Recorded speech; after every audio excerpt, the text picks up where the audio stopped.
You are listening to the Bring Joy Forward podcast. Conversations to explore, heal, and grow.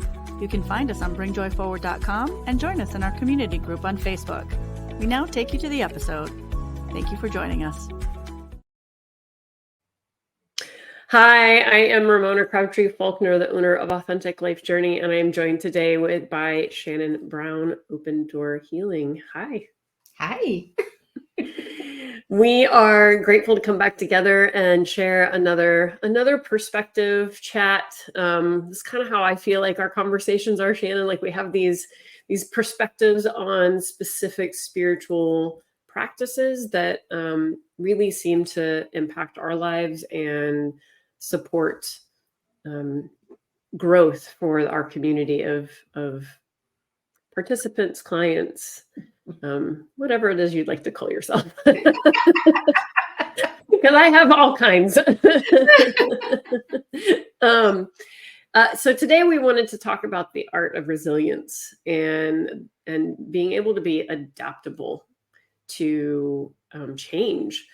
And I can honestly say that this has been an interesting experience in my life as a participant with adaptability and change and resilience, and also an observer in other people. So I don't know, Shannon, where do we want to leap off here?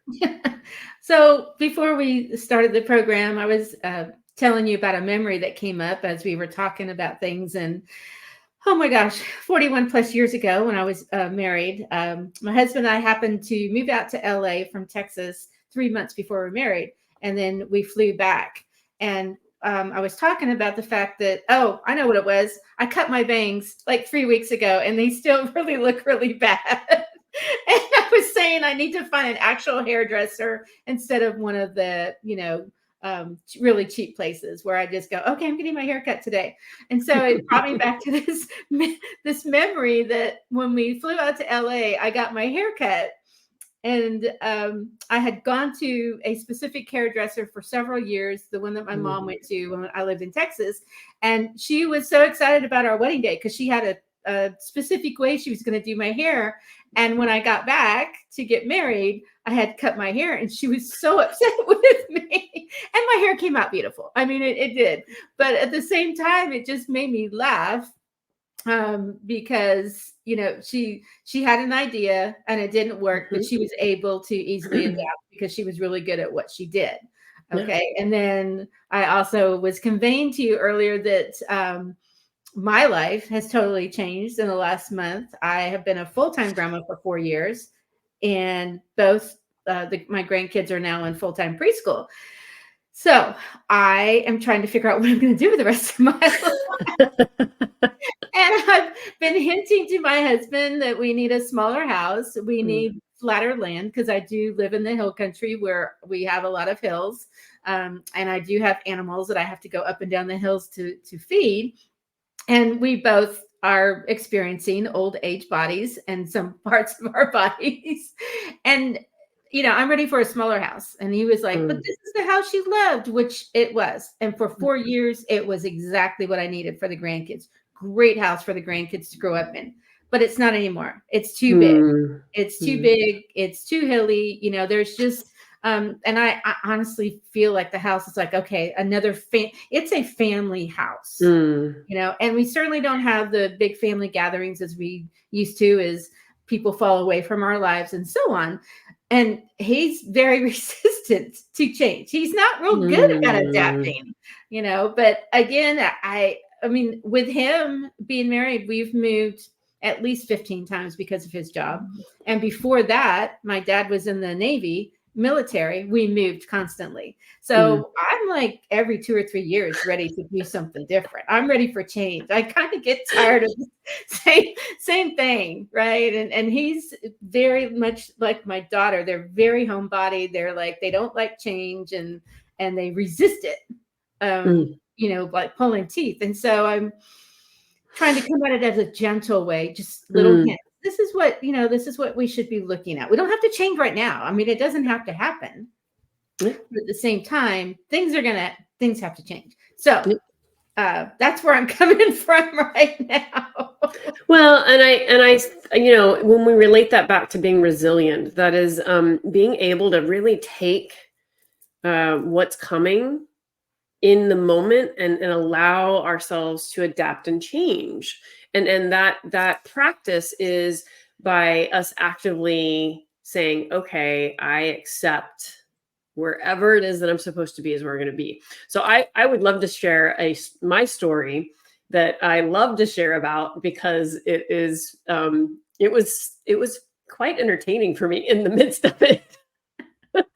So, regarding resilience, for me, I have had to learn that when I travel, there are things that are completely out of our control. And so I just published my first book about how travel opened up my life and woke up different things within me, and ultimately gave me opportunities to learn deeper lessons of my spiritual journey. And so, because travel is such a huge part of my life experience, I have had to learn to be resilient and understand that there are things that are out of your control, and you have to be able to accept where you are, make a shift, find a solution, and trust that you're always cared for. So this is part of resilience, is knowing that the universe has your back, knowing that you are safe no matter what the experience is that you're having. So my story is flying back from Greece. I had set up all of my own travel, my hotels, all of my airfare. I felt really empowered in myself that I was going to Europe for the first time, and I was going on a solo travel, and I was doing this amazing thing for myself. And I had a vision that all of my travel to Greece and while I was in Greece was going to be easy. And it was. Every single bit of it was completely easy. The issue is that I manifested some things to happen on the way home, because I was like, I don't really care about what happens on the way home. Like, I literally use those words. So first of all, this is how powerful manifesting is. Like, you have to be really, really, really intentional with your word because you're going to get what you say. Yeah. Which is exactly what happened. I got there completely fine. I was able to get to all of my connections, whether it was plane or boat, with ease. Everything was really easy getting to Greece and while in Greece. The day that I left was something else. So I get to the airport 2 hours ahead of time as normal. And the line for my airline to check my bag, which I hadn't been checking my bags the entire trip. I was able to carry most of them wherever I was going. And on the way home, I was just like, whatever, it's going to be what it's going to be. I'm not going to worry about it. I'm going to check the bag. So I checked the bag. And I am literally in the line for 90 minutes trying to check this bag. And I'm also going, well, I don't think there's any way for me to pack everything into the bag so I can carry it on the plane. Like, I bought things while I was there, so there's no room. So I was like, okay, what am I going to do? Okay, well, I'll either get on my flight or I won't. And I just had to sit back and say, everything's going to be fine. Whatever the outcome is, I am safe. If I'm delayed, then I'm delayed, and that's out of my control. So I can either freak out about it, like what was happening around me, by the way. Everyone around me was freaking out, and I'm just like, yeah. I have money, I have food, I have a way to care for myself. Like, there will be another flight. Like, there's nothing for me to lose it over. Not to mention that we had just had a hurricane come through my state, so I didn't even know if my final flight back was going to get into my airport since it had been closed down for 6 hours. So again, it is what it is. I will experience what I will experience. Whatever happens, happens. Well, luckily, I managed to get the bag checked and walked through the checkpoint and literally walked directly onto my plane, which was fabulous. Fly to London, get off the plane. This is where it gets real fun. So again, I cannot assert enough. Be very, very intentional with your word because whatever you say, you are going to get. So I walk off the plane. I'm walking around. I've never been to London. I don't know where I'm going. Oh, the gentleman standing next to the list of flights. And I don't see my flight. And I'm like, hey, so I don't know where to go. And so he's like, oh, can I see your ticket? And I'm like, yeah, sure. I open up my ticket, show it to him. He's like, oh, you got to go to another airport. Oh, no. I was like, oh, okay. So I walk up to check through. I have to go get my bag that I checked and walk out into the airport. And I'm like, now where do I go? Luckily, I walked out. There's a little booth there. I'm like, hey, so can you help me? Because I don't know what to do. I said, I need to get to this other airport. What do I do? He's like, here, you can buy a bus ticket. Like, great. It'll get you there in an hour. Fantastic. I had 3 hours because my flight was delayed by an hour. So it worked out really great. So I get on the bus. I ride through the English countryside to the other airport, get to the other airport, have to go through another ordeal checking a bag. And then I get in. I still have 2 hours, enough time to get my dinner. And for some reason, this airport did not give you your gates until about 45 minutes before the flight. So I didn't even know where to go, but at least I was in the right airport. So the point of the story is I could have had a completely different experience, but instead I was just like, okay, what's next? Let's go. Like I just rode the wave and just trusted in the process. And every time I was like, okay, here's another opportunity that you can either choose to freak out or you can stay calm and trust in this process and know that everything is going to be okay. And I was just like, well, if I get stuck in London for a night, I get stuck in London for a night. It is what it is. Like I just was choosing to believe that I was safe and that I could adapt to any situation that was thrown at me. So this is obviously a very big story experience to show this concept, but we can see this in our everyday too. Right. Exactly. So yes, I have, I'm adapting to a different relationship with my grandkids now because they'll be over maybe once a week for dinner. We may have them. Well, everybody's coming Sunday for Super Bowl. So that'll be fun. They'll be running around screaming and we're going to be trying to watch the football game, but it'll still be fun. So I'm not going to be seeing them every day for 8 hours a day. So of course that relationship is going to change. And I am going to have to adapt because when it's just me and the kids, I'm the one in charge. But when my children are here with their kids, I let them be the ones in charge unless they don't do their job. And I have to step in because it is my house. Mm-hmm. I do have to continually remind my grandchildren, yes, you have your own rooms. You are more than welcome to come anytime. But this is grandma's house. And these are grandma's, these are things that you don't, mess with. And then also both of my parents have been given the prognosis or the, what's the word I'm looking for here? Diagnosis, yes, of dementia. Mm. My dad, it's been 4 years. My mom, they just recently, because the dementia is taking her much faster than my dad. Mm. And so I have a totally different relationship with them now. Yeah. And it's hard. It's hard on all of us just because I can't be I'm the one who has to, again, kind of be in charge now because there's a lot of things I've had to take over that they just can no longer do with their faculties. And it's a struggle because unlike a 4 and 2-year-old, they are resisting.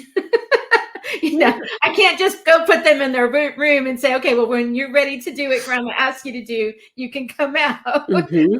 Say, Mom and Dad, you have to go to your rooms now, and I'll let you out when you're ready to participate in this new relationship. So I having to adapt and be very resilient. And also I'm having to,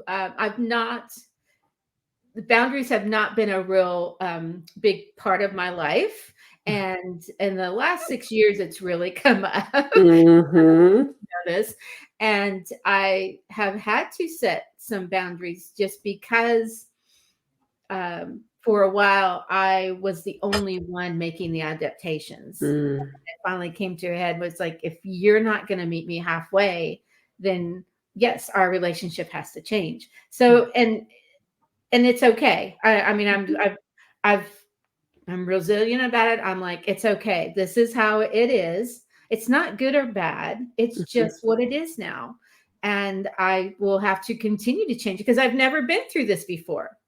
Yeah. I mean, grandkids were kind of easy because I'd had kids, and I had a boy and a girl, and I had a boy and a girl. So that was easy. I was just like slipping into my old role. This is a totally new role. And I think that's a lot when maybe fear comes in. Because if it's something that's new, we have to trust, like you did, just do it one step at a time. And that's scary as heck, for some people. I mean, so here's a big difference between my husband and I are like the yin yang. I mean, which allows us to get along very well. But let's take, for instance, a swimming pool. If I'm getting in a swimming pool, I'm diving in and I'm swimming. It takes him 15 minutes because he's doing one toe at a time. And this is how we do life. Okay, this idea is coming. I'm going to jump into it. I'm going to give it all I can. And if he buying a new washer, it's going to take him 3 months to decide. Yeah. Whereas I can walk into Home Depot and say, I like that one. That's the one I want. Yeah. But wait a minute. I'm like, I need a washer today, But again, it works for us, but it's interesting to observe it, instead of getting upset about it. Like, why can't you be like this? And we can get on to the next thing. Well, he's not ready he doesn't want to get on to the next thing. Something that just popped in. He wants to stay in that space of knowing. I know how to research things. I know, and buying a washer for, I don't know, $600. That's, what if I buy the wrong washer? And it's like, you can't. Well, and I think that what you're sharing is also another layer of story for resilience. It's also being able to adapt and navigate another person's resistances, maybe is the word that I want to use there. So the more that we're able to be a living example of what it is that we're teaching, the easier it's going to be for the other person to learn to trust, right? So our relationship with being resilient and adaptable and being able to change is very important to be the ripple effect out to those around us. And then at the same time, when they're rippling back and saying, I can't, we don't have to take that on as a responsibility. We can say, okay, and we can adapt and change. And I think that for me, that's what yoga really taught me, and why it is that it's the foundation of what I teach is that those philosophies in yoga are all about flexibility. And it's not just having a flexible body, it's about having a flexible mind, which I think is the more of the point of yoga than the body. The body is just one of the tools to help us awaken the energy and to settle the physical body so that we can drop into the meditation and be present with the mental mind that might be rigid or might have this inability to adapt to the changes. So that's where these practices that we suggest are really important. So I truly believe that meditation is the key to becoming more resilient. And meditation can take many forms. Yes. It could be sitting there cross-legged, or it could be listening to crystal bowls, or it could be like when I go to the canvas and I'm in a meditative state. Sometimes I don't know what's going to happen on the canvas. Sometimes I have an idea and the canvas says, no, I want to be this. And another thing that I'm finding right now, because I am adjusting to my new freedoms, I guess you could say, is the more clutter that I'm releasing in my life of physical things, the easier it is to release the clutter on the inside. Yes. Yeah. Because right now, yesterday I worked on Cora's room, and now don't worry, she still has plenty of toys here, right? But her preschool will take toys. And so I cleaned up her room. And when I pass by her room now, it feels so good. I mean, it's clean. It's, there's not, and I'm like, I want my office to be like that, because it's like chaos.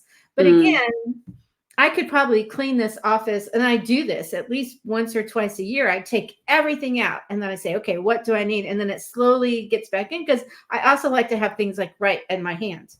I like desks with little cubby drawers, but I also like to have all my markers, so that, it's just, it's kind of so I'm also I'm having this inner struggle of, I love that cleanness. I love, but I also love to have this sanctuary that's my office. And it's kind of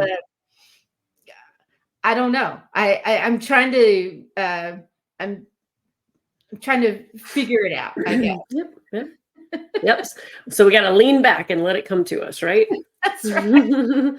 So that is another one of the core practices for being resilient, is being willing to lean back and just be open to the next right step to take. So, I hope that you all have, gained some insight on the concepts around being resilient, the art of resilience, understanding that it comes down to being adaptable and to move with change with a little more ease. And we look forward to supporting you in any way that we can. If you have any questions or would like to know more, reach out. Yes, for sure. Until we see you next time, take care. Ciao. You have been listening to the Bring Joy Forward podcast. Conversations to explore, heal, and grow. You can find us at bringjoyforward.com, and we'd love to have you join us in our community Facebook group. Thank you for listening.